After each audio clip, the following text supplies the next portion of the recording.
in the land of Abuda mountain, there lived a hunter by the name of Aahuka who belonged to the Bhilla tribe. Aahuka's wife, Aahuka, was known for her virtuous ways, and they both were devout worshippers of Lord Shiva. One day, Aahuka went deep into the forest to fetch food for his beloved wife. In the meanwhile, Lord Shiva appeared in front of Aahuka's cottage in the guise of an ascetic to test Aahuka's devotion. When Aahuka returned, he saw the ascetic, and without any hesitation, he worshipped him with utmost respect and devotion.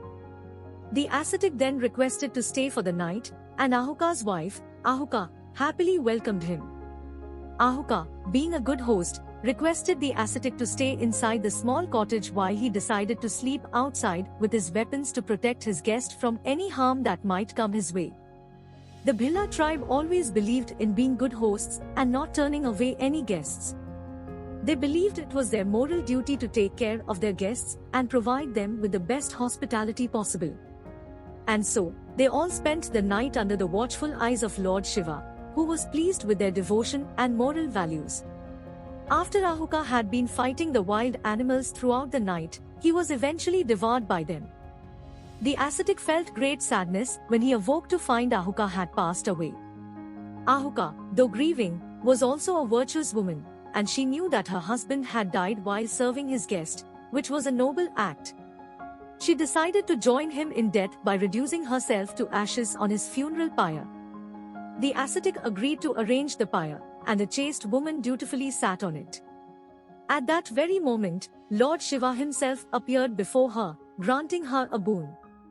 Because of her exceptional devotion and moral values, Lord Shiva granted her the power to bring back her husband to life. Overwhelmed with joy, Aahuka asked for the ascetic's permission to use her boon to bring her husband back. The ascetic granted her permission, and with Lord Shiva's blessings, Aahuka was able to revive her beloved husband. The couple was overjoyed, and their devotion to Lord Shiva grew even stronger.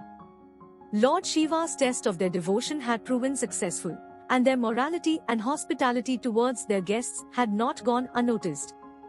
They had been rewarded for their virtuous ways, and they continued to worship Lord Shiva with great devotion and fervor. Though Aahuka and Aahukaa were reunited, they knew that their current life was temporary and that they would be reborn. Lord Shiva, who had been testing their devotion and morality, appeared before them once again to bless them. He informed them that the ascetic, who had taken the form of a swan, would be reborn as Nala, the son of King Veersena of Nishadha. Meanwhile, Aahuka would be reborn as Damayanti, the daughter of King Bhima of Vidal. Both of them would enjoy the pleasures of royal life. After blessing them, Lord Shiva assumed the form of a phallic image, which is known as Atlatwara Mahadev. This phallic image is still revered by many people today as a symbol of Lord Shiva's blessings.